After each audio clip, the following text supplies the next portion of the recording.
Olá, minha gente. Olá, minha gente. Muito bom dia, boa tarde, boa noite, conforme seja a hora que você esteja vendo a postagem desse vídeo, tá certo? Como sempre, em cada vídeo eu gosto de me apresentar. Se é que você não me conhece, o meu nome é Jaime Viana e eu sou mais um entre os milhares a batalhar pela fé que uma vez foi dada aos santos, tá certo? Eu estava meditando na palavra de Deus em um texto que me veio como uma luz e uma mensagem, não querendo dizer com isso que os outros textos não sejam mensagens, nem sejam uma luz inspirada. Mas para trazer uma mensagem, eu estava aqui meditando em Atos, especificamente no capítulo 1, e no versículo 26 me veio a luz da mensagem, que os discípulos estavam reunidos ali em um tabernáculo, como se fosse uma casa ou um local, entre eles. Jesus havia subido aos céus, mas antes de subir, o Senhor havia dado um mandamento aos seus discípulos, dizendo: ficai em Jerusalém, até que do alto sejais revestidos de poder. E então levanta-se Pedro agora ali, em Atos no capítulo 1, a partir do versículo 24 e sequência, né? E Atos levanta e diz: olha, é necessário nós escolhermos um dentre todos aqueles que estiveram aqui, quando o Senhor Jesus começou a andar entre nós e a fazer os sinais e os milagres e as maravilhas, até o dia que ele foi recebido acima na glória. E foi apresentado diante, vamos colocar assim, diante da igreja, dois homens. José, chamado Justo, né? E aqui eu quero falar um gancho, eu quero deixar aberto aqui isso aí. Por que ele era chamado justo? Porque ele tinha um testemunho condizente com aquilo que as pessoas queriam ver nele. Era um homem que até ali ele seguia o quê? Seguia toda a lei, seguia todo o rito mosaico. Por isso ele era, e ele tinha como sobrenome, como um título, José o Justo. Isso me faz lembrar em 1 Samuel, no capítulo 16, quando Deus havia rejeitado a Saul e manda que Samuel vá até a casa de Jessé em Belém. E Samuel, antes de ir, perguntar: se eu for lá, o rei vai saber disso, vai acabar, me matando. Ele disse: não, vai, que você vai para sacrificar ao Senhor. E foi. E quando chegou lá, ele perguntaram: é de paz e tudo, até que chega à casa de Jessé e diz assim: o que faz o servo do Senhor aqui na minha casa? Eu vim participar com vocês. Vim participar da oferenda a Deus, ou da ceia, ou alguma coisa parecida. Eu não quero aqui me apegar a essa questão do texto, mas Samuel estava ali com o propósito de ungir o rei de Israel. E o que é que acontece, gente? Essa visão de Samuel, quando ele vê logo aparente, mesmo sendo um homem de Deus, é a visão segundo o mundo. Nós somos muitas vezes criticados quando viemos de roupa inferior à igreja.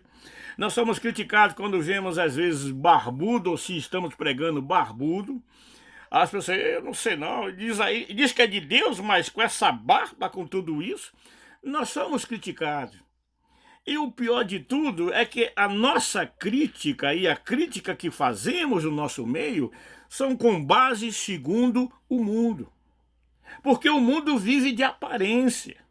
E aqui está eu ainda falando sobre esse texto, não desviando da nossa mensagem de hoje, mas que Samuel, olhando para o filho de Jessé, chamado Eliezer, quando ele viu aquele homem robusto, forte, tipo um guerreiro, dizer: agora eu sei que está diante de mim um escolhido do Senhor. E o Senhor repreendeu ele na hora, disse: olha, não é esse não que eu escolhi. Porque o Senhor, ele não olha como vê o mundo. A Bíblia nos diz que Deus é o Deus que chama as coisas que não são como se já fossem. Paulo deixa isso bem claro.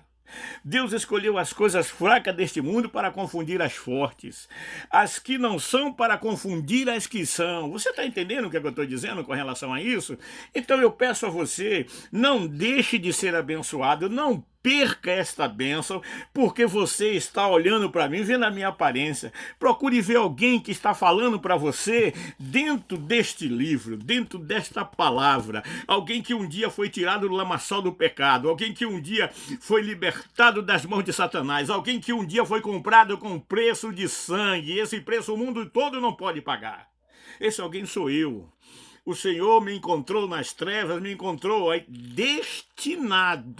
Aí sim, eu estava destinado a passar a eternidade sem Deus, longe de Deus. A conviver no inferno para todo sempre com todas as hostes das trevas. Mas o Senhor me libertou. Eu estou aqui para dizer a você, como testemunha fiel, que Jesus está vivo e que Ele tem poder para transformar a sua vida. É só você dizer que sim, porque o Senhor já disse o sim dele lá na cruz do Calvário. Tudo isso está dentro da palavra. 2 Coríntios, capítulo 1, versículo 20. Ia falar de Timóteo, Abraão. É 2 Coríntios, capítulo 1, versículo 20. O sim de Deus foi nos decretado. Foi nos oferecido o sim de Deus, a proposta salvadora de Deus, através de Jesus Cristo, moído pelos nossos pecados, pelas nossas transgressões. Como diz Isaías 53, o castigo que nos traz a paz estava sobre ele, e pelas suas pisaduras nós fomos sarados. Agora eu volto aqui na conclusão do capítulo 1 de Atos, versículo 26. E foi lançado sortes. Sorte nos nossos dias é como um jogo de azar. Se comparar com os nossos dias, é um jogar de dados, é a moeda que se joga aos céus e depois coloca a mão em cima e pergunta, você quer cara ou coroa? Quando alguém vai disputar uma partida de futebol e a preferência de escolha do lado do campo, isso é sorte. E geralmente o resultado de sorte é um resultado desastroso para alguém. Quando se é lançado sorte, alguém ganha e alguém tem que perder. Por isso que o Filho de Deus veio não como sorte, mas como plano de Deus, como propósito de Deus, como alternativa de Deus, como livramento, como a porta aberta. E quando ele abre essa porta, ninguém fecha. O Senhor já abriu uma porta para você, mas às vezes eu volto a dizer, lá na cruz do Calvário, ele abriu a porta, ele derramou seu sangue. Diz o capítulo 27 do livro de Mateus, versículo 51, que quando Jesus expirou na cruz, o véu do templo se rasgou de alto abaixo. O que é que queria dizer com isso? Que o Senhor estava aceitando o sacrifício do Cordeiro de Deus que tira o pecado do mundo. Aleluia! Estava ali Jesus Cristo moído pelas nossas transgressões. Versículo 51 diz que o véu do templo de Mateus, no capítulo 27, versículo 51, eu volto a frisar, ele diz que o véu do templo rasgou-se, ou seja, Deus abriu o caminho. Está aí agora, você pode entrar diante de Deus, na presença dele, no Santo dos Santos, na Assembleia dos Santos, lá na dimensão espiritual e declarar, tu és o meu Deus, aleluia. Que não me julguem segundo os meus pecados. Por isso não importa o que você está passando, não importa o pecado que você está, a hora e agora. Se você disser sim, porque eu volto a frisar, o Senhor já disse o sim dele, o advogado dos advogados, o Senhor dos senhores, Jesus Cristo, como nos é relatado lá na primeira epístola de João, no capítulo 2, temos um advogado para com o Pai. Mas tudo isso entra na mensagem que eu quero dizer a você, doutrina, meu irmão. Para nós usufruirmos de tudo isso, temos que estar dentro da doutrina, dentro da palavra. E quando fala de doutrina, não pode cortar o cabelo, não pode isso. Não estou falando de nada disso aqui, não. Estou falando de doutrina. A maior doutrina de Deus é ame ao teu próximo como a ti mesmo. Isso aí derruba todo o argumento. Porque o amor é de Deus e todo aquele que ama é nascido de Deus e conhece a Deus. Como diz 1 João 4,8. Porque aquele que não ama não conhece a Deus, porque Deus é amor. Quer envergonhar o diabo? Ame o seu inimigo, ore por ele. Quer envergonhar o diabo? Quer envergonhar a enfermidade? Continue louvando a Deus, glorifique a Deus, porque se ele curar, ele é Deus. Se ele não quiser te curar naquela hora, ele continua sendo Deus, continua sendo o Senhor, continua sendo o libertador, o desejado de todas as nações. Então eu digo aqui a você, meu amigo, minha amiga, que está indo de mal a pior, comece a voltar para a palavra, comece a buscar na palavra, na doutrina, no ensinamento. Chega de vivermos pelo achismo. A igreja está nessa, de ficar ouvindo como diz lá o capítulo 17 do Evangelho de Atos, quando Paulo chegou na cidade de Atenas, ele viu um povo, ele viu uma cidade que vivia só de ouvir novidades, só de fofoca. Deus não é fofoca não, quando ele fala na sua palavra, eu sou contigo, e se você tomar posse dessa palavra, porque não adianta você ler se você não acreditar, porque o evangelho é pela fé, é pela fé. Por isso que Paulo diz, capítulo 10, versículo 17, lá do livro de Romanos, que a fé vem pelo ouvir e ouvir pela palavra de Deus. Eu ouço. Quando eu ouço é porque a minha audição está boa. Quando eu escuto é porque eu processo. E quando eu processo, eu tomo a decisão. Eu quero o Senhor da minha vida. Aleluia. Então é assim que funcionam as coisas, meu amigo. Uma igreja sem doutrina não vai para lugar nenhum. Nessa conversa de que Deus quer coração, vou dizer uma coisa para você. Deus não é açougueiro não, meu amigo.